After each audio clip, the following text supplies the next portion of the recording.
This is Creative Banter.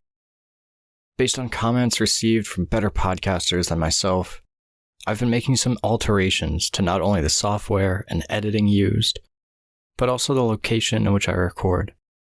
It is hoped that these changes are for the better and will improve the quality of Creative Banter. Ben and I start off this week by discussing some of these changes before tackling a number of questions sent in on the Discord. Mostly, our conversation flows around the concept of quiet photography, a term that wonderfully describes both Ben's and my work. We talk about our photographic intent, especially when it comes to print sizes, along with photography books, what we like and dislike about them. Our conversation closes with the purchase of a new Lego set and how it relates to process. Let's dive right into it, shall we?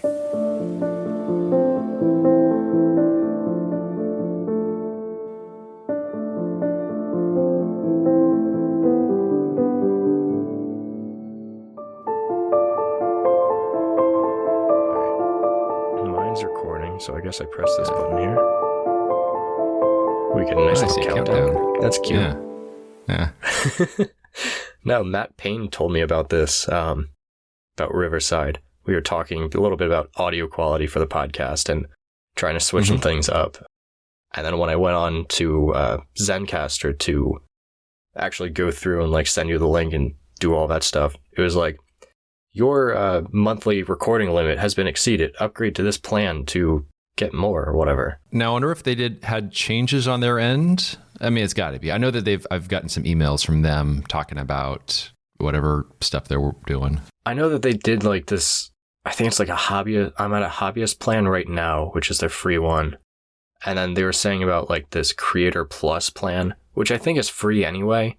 But it was you have to sync up your podcast to it, and then you can start doing ad revenue and that kind of thing through Zencastr.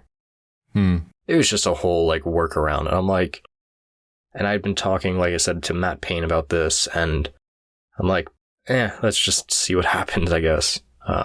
Try this out. And yeah, this is good. And I think for those that are listening, which is everyone who's listening, because otherwise I don't know how you're listening. But when Cody and I record this, we don't use the video cameras at all. It's strictly based on the audio, because I think the video would be a distraction more than anything.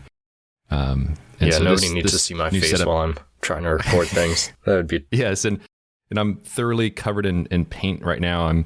I've been working on a project that I've been putting off for a very long time. On our house, the garage faces, basically it gets the brunt of the afternoon sun, and it's a single story house, 2 individual car entries, and by the time you get up to the top, I mean it's pretty high up there, and it just needed to get painted. But I ordered the paint in a year ago, and I hadn't gotten around to it.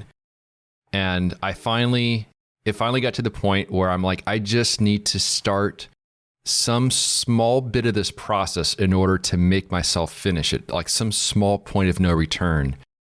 And so yesterday I took a scraper and just scraped off a little bit of the paint that was kind of loose. Just enough to annoy you. Yes, I'm this looks horrible now. This cannot continue. So I need to jump into action right away and fix this. But it did get me thinking about how, and I think I'm the same way when it comes to other various projects. I just needed to have that first little bit of it underway for me to have the motivation to work on it. Is the same when I re-landscaped the front yard. It was just me digging up some dirt. I'm well, this looks like crap now. Now I gotta make everything look better. Yeah. So that was today. So I'm covered in paint right now. But the garage is looking great. Yeah, I spent my day going through my closet and setting that up as a nice little recording studio. So yeah. Now, is this a relatively small closet? I have very small closets in my house, and I could not fit in them. So or at least creatively, it would be difficult too. Yeah, this is more of like a walk-in closet, because I mean, there's plenty of space behind me. It's set up like this is the closet in the living room space, and I have like a bunch of my film gear in here. I have like camping stuff, that kind of deal.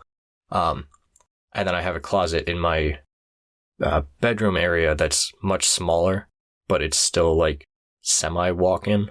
But I chose to use this one obviously because it's not full with like clothing. It's a little bit bigger, more space to move around. And so I figured there's a section, if you walk into it, straight back is a nice little alcove almost. And I'm like, all right, this will do, I guess. I took down one of the shelves that was there and put up some of that egg crate foam board, whatever it is, that I had laying around from I think it's my sister's from when she went to college. So cool. If quality of audio sounds better, then that's hopefully at least one of the reasons why. Trying to improve things as I can. So nice. Also, I when I was out skating yesterday, I listened to the episode that you and Murray recorded. That was a really good episode. Thanks. Lots of really good topics, good conversation, and I also very much appreciate that you guys have very different voices. So it's very easy to tell you guys apart. I don't know how. I think our voices are more similar than they are different. I mean, I know people can tell us apart, but for a person just stumbling into this podcast, it may take them a little while to figure things out a bit. But it was definitely a very, very good episode. So it was very good to have him on the podcast and to see what he's up to and all the various projects and all kinds of stuff, because he's definitely been quite busy lately. Yeah, he has. One of the things on the Discord that I saw that someone had commented was about having guests on more regularly. And like, especially because we mentioned Simon Baxter almost like every other episode. So I'm going to probably send out an email to him and see about getting him on for one or two. Awesome. I know that he has been made aware of the podcast. I don't know if he listens, and if he does, hi, Simon. But hey, how's it going? Yeah, but I'd love to have like, even just once a month to have like a guest on would be pretty cool, just to talk more, not like interview style, obviously, but like, just conversation. Yeah, just like the ones with Murray. So yeah, that's fun. Yeah. It was definitely a very good conversation. And I found it very interesting, especially the parts about black and white and his portfolio consisting, primarily of black and white, and then wanting to do workshops, and then the conversation about whether people would be as willing to sign up for a workshop without seeing color work. And I think that brought a new and different sort of angle on some of the conversations that we've had on black and white and color. And I hadn't really thought about it from that sort of marketing angle of things, which is clearly very important for what he wants to get into. Yeah, I think it all depends, like you said, what you want to get into. And like what we had talked about in that episode, just if you're looking at it from I'm creating art, and that's that kind of perspective, then yeah, do whichever you want or whichever calls better for the scene. But for him to want to do more landscape workshops and to do some commercial work or whatever, then having that color work to show definitely is going to broaden your horizons more. There's, like you said, something that I had not thought of much about, because I've stuck with black and white for the past 6 years now, and I don't have any real reason to switch up. And actually, on the topic of black and white, I had a little bit of a realization, because I did a few quick scans of some of the black and white film for my Death Valley stuff, but I haven't really done anything very seriously on it. But I was having a hard time scanning it, but then I finally realized, at least I think I realized, what the problem was. What's that? And I haven't scanned it yet to confirm this, but when I was scanning it, I wasn't masking out the edges of the film. Yeah, that makes a difference. And I think that was throwing off the scanner and making it do some really weird stuff. Because I was just looking at these negatives. I'm like, these negatives look fine, but I cannot for the life of me scan this. versus when I scan my transparency film, you have a black border around the film, so the scanner has no problem with that. So I think once I get the rest of the painting done, and before I go on the backpacking trip, I'll sit down and I'll scan the black and white film and spend some time with it, because I think there might be some decent stuff there. I had this weird frustration with it because I scanned it. I'm like, why does everything look so bad? I'm like, I couldn't have messed it up this much. That's why I didn't really include any of it in the videos or anything like that. But I think that was the source of the problem. Yeah, I noticed that before too. If I try and include even just like a little bit of the border, it can throw off like the exposure or even like the color cast. It throws off a bunch of different stuff. It makes the scanner do some really weird things. Yeah. And I guess that's because it's more of like a transparent border versus, I guess with transparency film, it's black, right?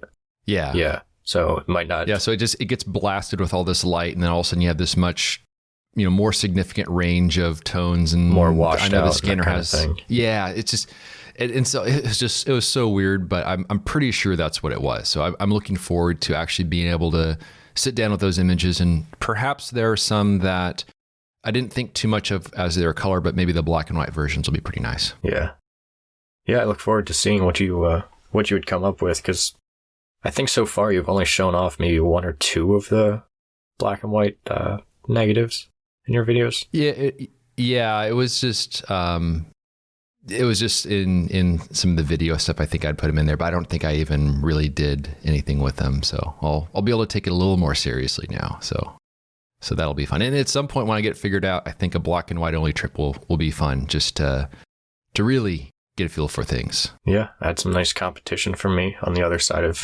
I know, right? Find some forest scenes and somewhere in the eastern part of the country. Yeah, Yeah. Good times. Good luck, because I'm still trying to figure it out.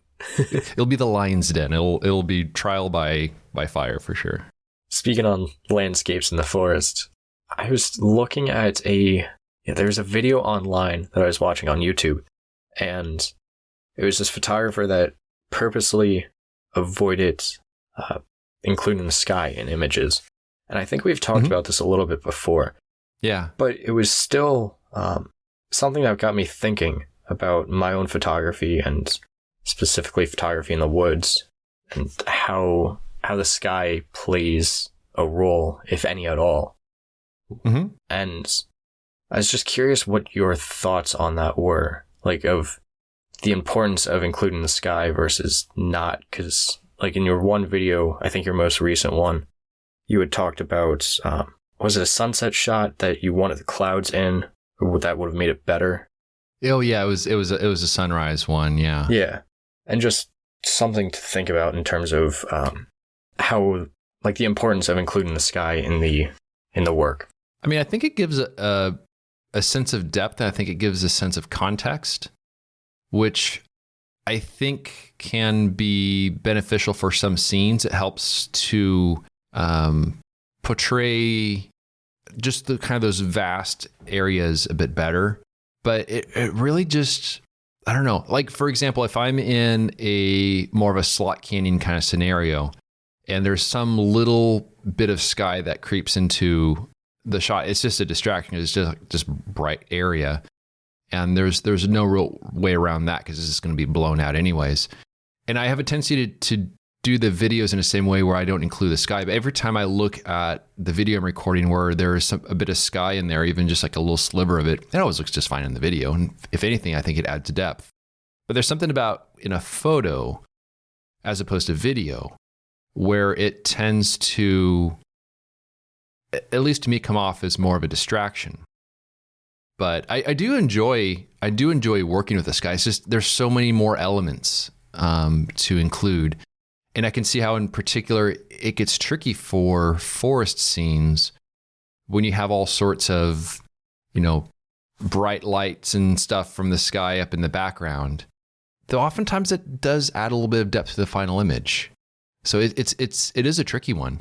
From watching this video and thinking about it, I really just appreciated how this individual photographer went through the process of it, because with his work, he wanted to try and eliminate the man-made structures as much as he could. So he made sure, like, he wasn't, even if he was including like a bridge or something, he was trying not to include cars or the sky because he didn't want that depth. He didn't want that scale in his images. Yeah. Which all goes back to like the idea of intent with your photographs and what you are ultimately looking to be doing with them, why you want to take those photographs and what the ultimate purpose of them is, what your message is. So for me, a lot of the images that I take, I really don't include the sky that much, more so because you're in the woods and you'll just have like the spectacle highlights just seeping through like the canopies. Yeah. But even that, I try not to include a great deal of. I mean, it all depends too, like what message, I guess, really I want to convey with the photograph that I'm making. But it was something to think about that, again, I know we talked about it before, but it's something that I'm constantly trying to wrap my head around, is this idea of what is my photographic intent? Like, what do I want to say and why, or how can I best say that? Yeah. And I think it comes down to kind of what you're saying, where pursuing things, whether it's composition, subjects, anything like that, with a sense of purpose behind them and knowing why you're making those decisions in the field. I think that's the mark of a good photographer, where it's not just something, it's not just discovering something after the fact as happenstance of like, oh, this looks pretty good, it makes me feel a certain way. But, in terms of being in the field and making those decisions with a specific purpose. And then when you see the final results, knowing that it turned out that way because of those decisions and for those purposes, and then probably leads to a greater sense of satisfaction with one's work. When you're out in the field, do you ever give consideration to the size that you plan on printing the images? Because I know you offer a lot of different sizes in it, but that's a question that we had over on the Discord. Yeah, I mean, for me, it's all about just trying to fit a rectangle around what I think is cool. I mean, it's sounds very profound, I know. Yeah, really. But it's just really a matter of just putting a composition on a subject, but I'm not thinking anything about print size. I'm not even necessarily envisioning how it'll look as a print. Interesting. I know that's something with the whole, Ansel Adams and, everything in the darkroom, envisioning how things are going to be as a print, and making the right decisions in the field because, usually the color filters and the tonality and stuff like that. But for me, it's more about simply just putting a composition on a subject. And first of all, if it turns out great, that's cool. If not, I probably learned something from it and move on to something else. But yeah, the thought of print size or the thought of even a print at all doesn't even come to my mind. It's just simply trying to capture that moment in time the best that I can with the best decisions I can make. So that's only thing going through my mind. What about you? I know a photographer, Bruce Barnbaum. He's a black and white photographer primarily. I think he's been doing quite a bit of color as well since I think he switched to digital, but I could be wrong on that. Anyway, he has this book, and I'm blanking on the name of it right now, but it's through Rocky Nook, and I'll have a link in the description below about it. And to be honest, I don't even know if I completed, finished reading it. I've had it sitting for 4 years now, and I'm maybe a quarter of the way through it. Because it's a lot of technical stuff. But regardless, one of the things that he talks about is the print size and whether a photograph will look good at certain prints. And he is very, very particular with this. He does a lot of darkroom printing with his work.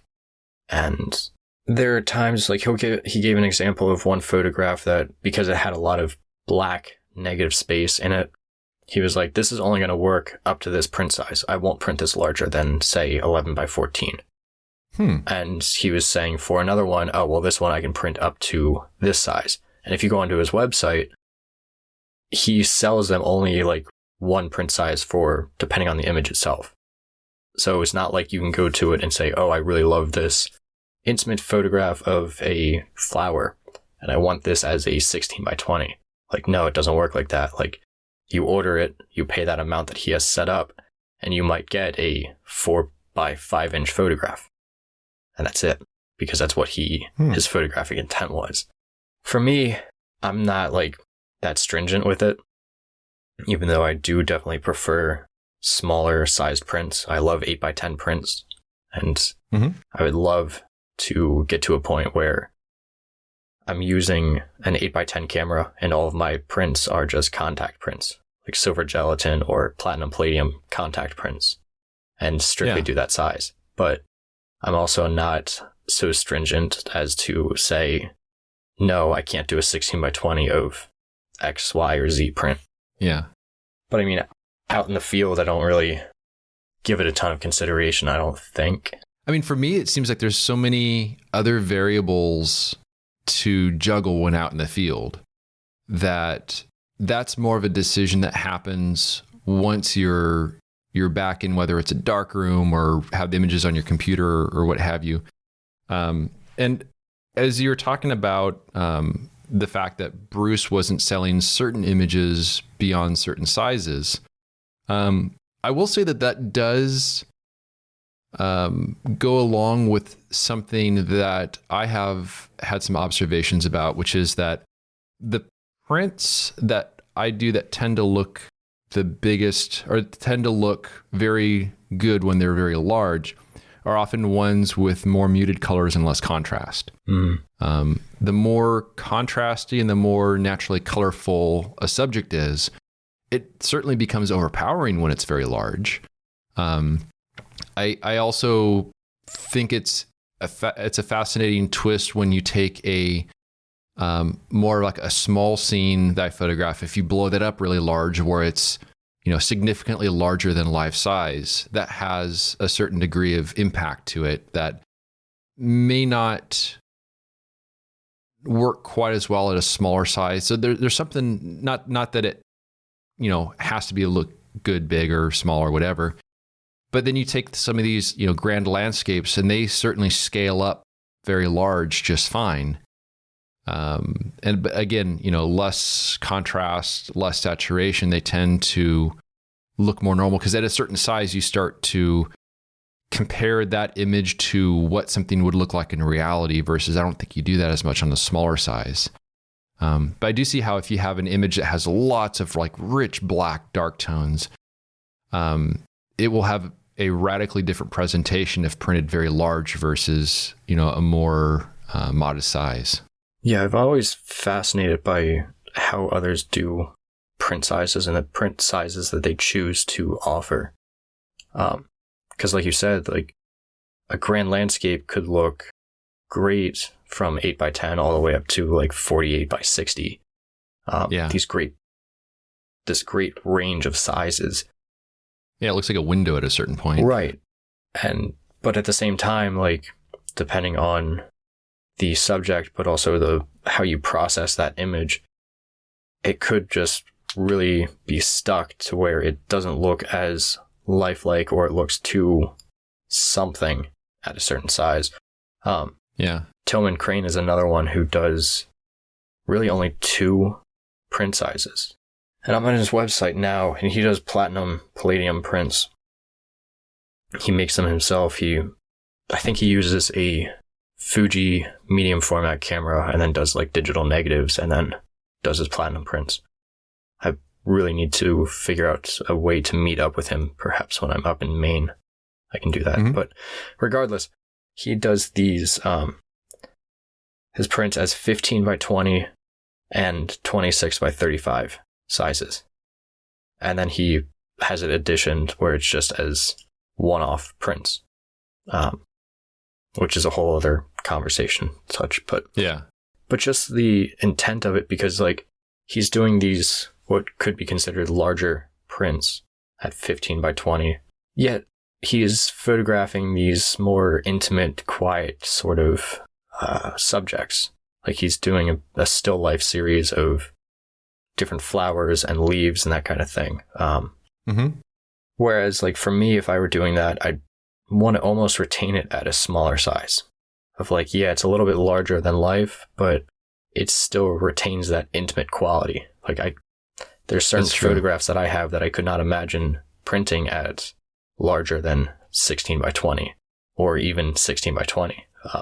Yeah. The one that I sent over to you, Detritus, was that's at 16 by 20. And I'm like, that's probably the largest that I'd go with that, like comfortably. I guess it also depends on the space that it's going to be viewed in.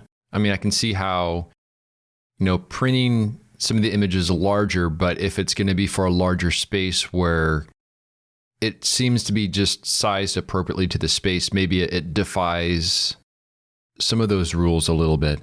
But also perhaps if a particular subject doesn't have a very clear sense of scale to it, maybe those are more open to a wider variety of sizes where it's kind of an abstract sort of photo where you're not quite entirely sure the scale of what you're looking at. That might also lend itself to larger prints as well as smaller prints. Oh, these allergies are bugging the hell out of me. Okay. One of the other things that we had over on the Discord, which is kind of tying into the idea of intimate prints and the smaller details that we photograph, is the idea of quiet photography. Something that, I like that. you and I something that you and I dabble in, but a bit, yeah, just a touch, a little bit. They were pretty much just asking like the pros and cons of quiet photography, like what we get out of it, why we enjoy photographing these quiet scenes more than the grand landscapes, even though like some of your work could be seen as more grand. And I guess that plays into like whether it includes the sky or not. It's very true, yeah. Like you could say that some of the photographs you take that have the sky in them could be classified as grand landscapes, even though in reality it's a very small snippet of a very large and grandiose scene. Yeah. So I'm curious to get your thoughts on on why you so firmly believe in quiet photography. So for me, it's all about the experience. And the experience out in the field is one where I seek those quiet subjects and those quiet moments because for me, it's just very enjoyable. If it gives me time to work with the subject, to consider the composition. So partially a matter of the format, partially a matter of it just being a much nicer way to work. But as I was thinking about it, I was wondering if there's a correlation between photographers who are very introverted, like myself and like you as well, seeking those quiet scenes. Because I can't picture a person who is extremely loud and extroverted spending their time taking a picture of a cute little leaf and making this quiet, calm image. I picture a person who is on the other side of the spectrum to be, I don't know, like storm chasing or, something like more dynamic, loud images, portrait photography, any sort of thing where it's more involved. And maybe there are people that are extremely extroverted that enjoy and also very loud that enjoy spending time out in nature, taking pictures of little leaves. But I think there's something to that. So I think some of it comes down to a personality, comes down to the experience. I think honestly it's easier, but also perhaps because those are the things that I notice. Those are the things that I know will photograph well. But it's all about the experience. That's what it comes down for me. Yeah, I'm the same way. I will say I'm pretty sure Matt's pretty extroverted. I've never met him in person, but having spoken to him and obviously through his podcast and through the Discord, definitely at least gives off that vibe of a major people person, and he photographs little leaves. So, but probably in a group. I think he does I don't know how much solo stuff he does. It usually seems like he's hanging with buddies and going out on the trips and stuff like that. So maybe there's some balance there. But, yeah, definitely. But I'm right with you with the reasons why I prefer quiet photography. It's just right in my lane. I mean, even though in the woods it's very chaotic, so in a sense I'm kind of working with a very extroverted energy in the woods at times, at least from what the general vibe of it is. Even if it's very quiet around me and very peaceful, the chaos can kind of give off a extroverted energy in a sense. But at the same time, just having that experience of being out in the woods, just being relaxed and getting away from people, getting away from the general noise. I mean, I went to a park, I think 2 weeks ago or so, just for a day, just for walking around for like 2 hours.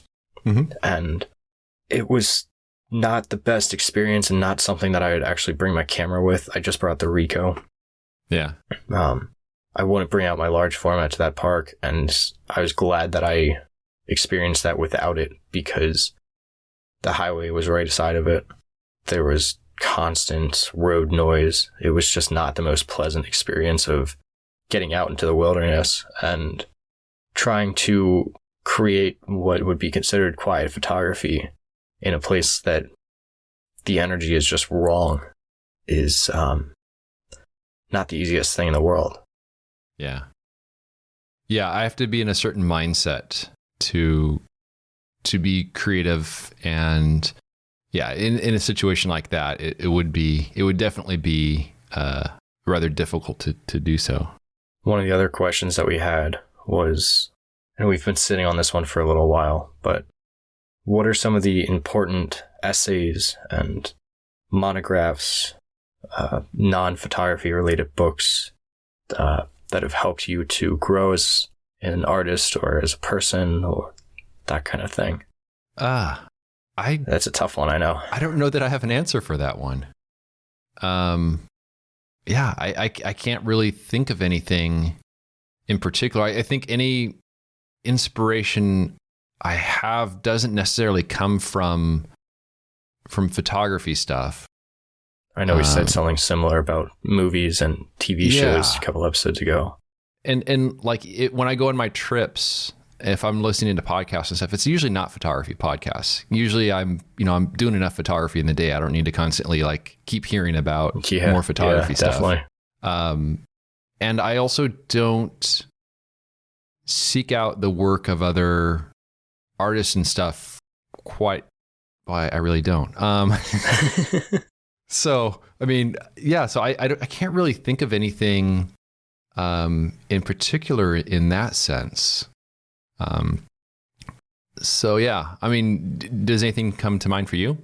I mean, obviously, I've talked about Guy Tall. That's no surprise there about him having a major influence on my transition from focusing on doing versus focusing on being. Something that I wrote an article about a while back. And his photography, but mainly his writing and him pushing me in that direction, even if it's indirectly. Other than him, in terms of Michael Kenna's Forms of Japan was a big book that I picked up and really got me thinking about different ways of composition and that interplay of light and dark with black and white photography. Mm-hmm. So there are certainly books that I have. There are also a great deal of books that I honestly haven't touched since I bought them, or I've only looked at once, which is one of the biggest downsides of photography books for me is I don't necessarily put the time into looking through them. Yeah. Like Forms of Japan, I've looked at once or twice, maybe. That's a giant book. There are over 150 images in it, I'm pretty sure. So it's a major collection of work, which makes it very difficult to sit down and find the time or energy to flip through it, especially if you want to do so in one setting or one sitting. Yeah.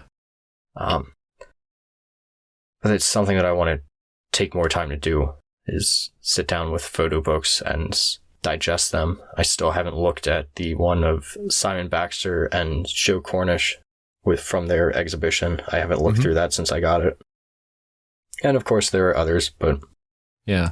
In terms do you think if, let's say there was a photographer who had one very sizable book, like you're saying, 150 some, images in there or what have you, do you think you'd be more likely to look at the book if it was broken up into multiple smaller books, more digestible? Yeah, I'd say so. I'd sooner have a book that's like 45 pages and has maybe, I don't know, just as many photos in it, say 45 photos in a book, whatever page amount that ends up being. I'd much rather sit through a thinner book like that and be able to digest that collection of work that's thematic rather than try and look through a giant photo book. And just because it's intimidating to try and pick something like that up. Where do you start? Then all of a sudden you need like a bookmark or some page marker, because if you don't sit through all of it, you just don't have that ability to digest each individual image, but also every image as a thematic work. Yeah, and it starts to kind of bleed together after a while. And, exactly. And at a certain point, you start like, all right, I'll skip a few pages here, kind of keep working my way through it, and another chunk there. And I don't think it's an attention span. I think it's just kind of like a sensory overload where you just keep seeing work, and it just, at a certain point, it just doesn't really stick anymore, which I think defeats the purpose of having a book where things are nicely laid out and organized in very particular ways. But at a certain point, your eyes just kind of glaze over. And so that just got me thinking that, smaller books would be probably much more enticing just to pick up on a more ongoing basis versus a big book that just lives on the bookshelf. Maybe there's a sense of anticipation before it arrives. A big package shows up, you look at it, but yeah, I think there's something to smaller books.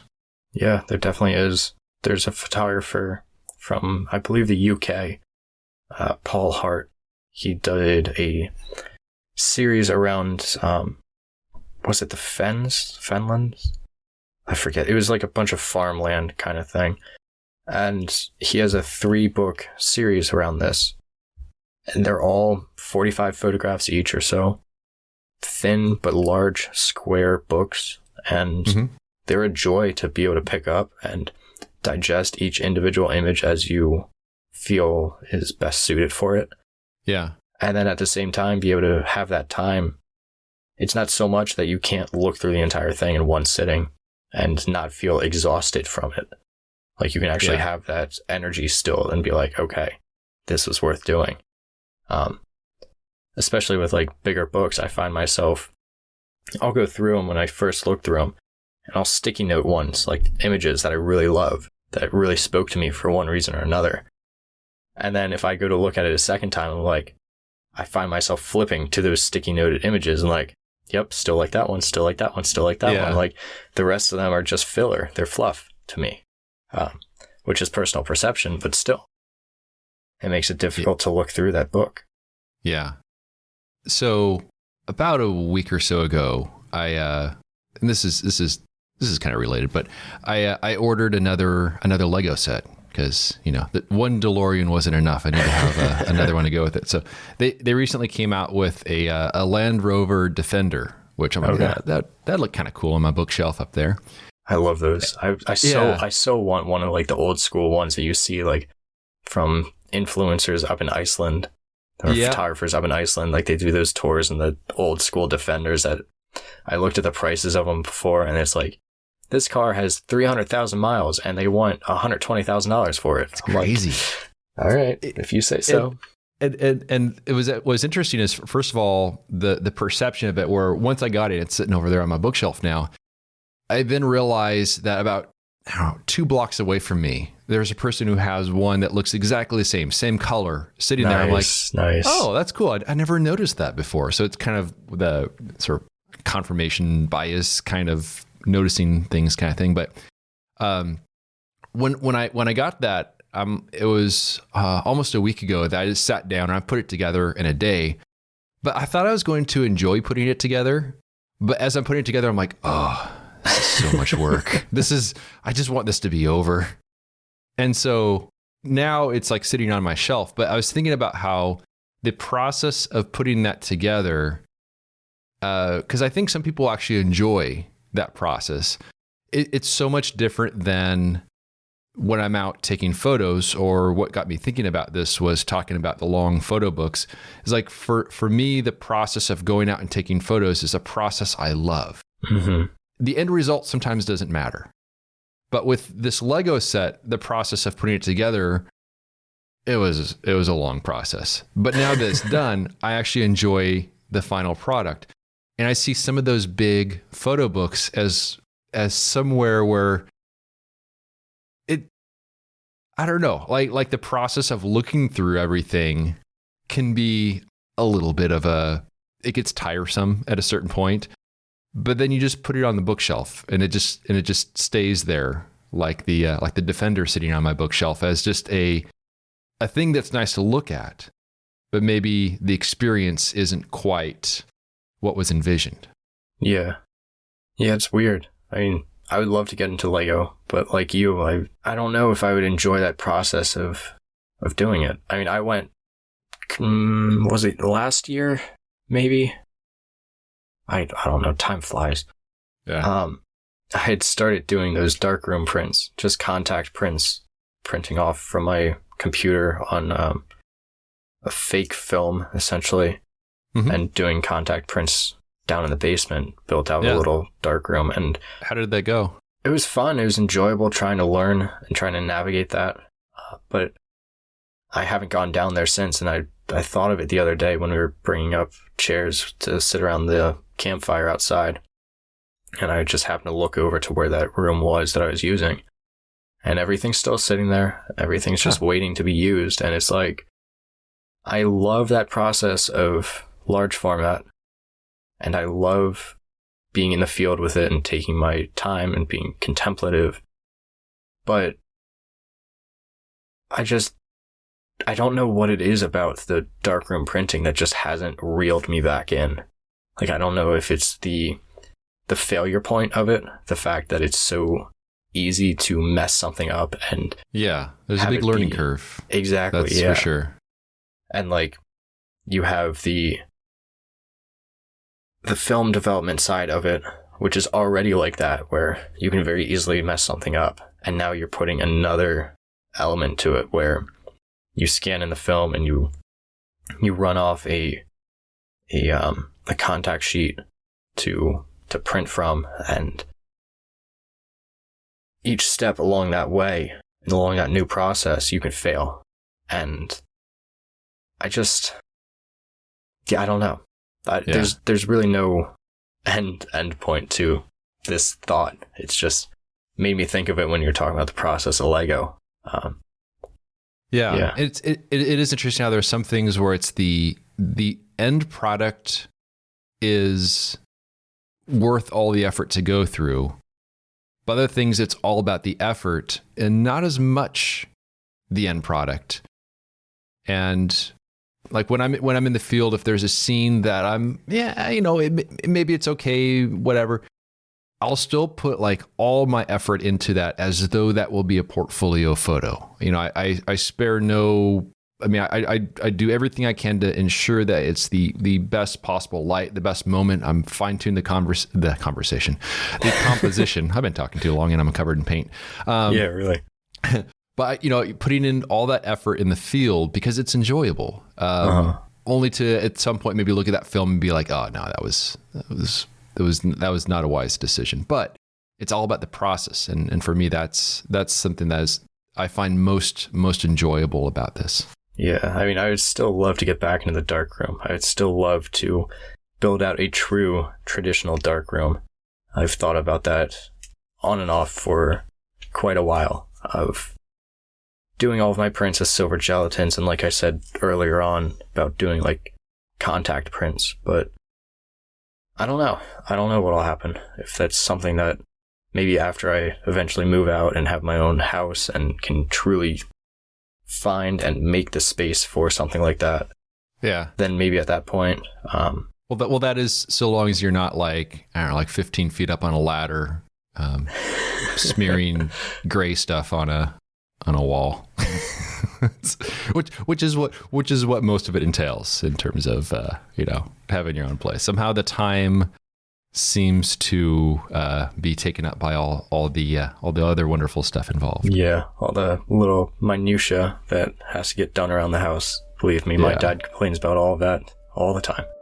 So I know.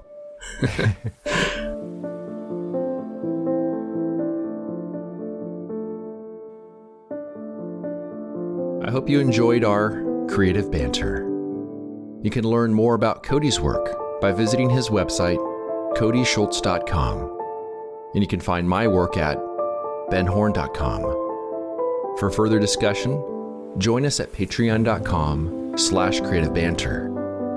It's a place where we can interact with you, the listener. And although we greatly appreciate those who contribute by joining a tier, discussions are open to everyone, whether you're a paying member or not. Thanks so much for listening, and we'll see you around next time.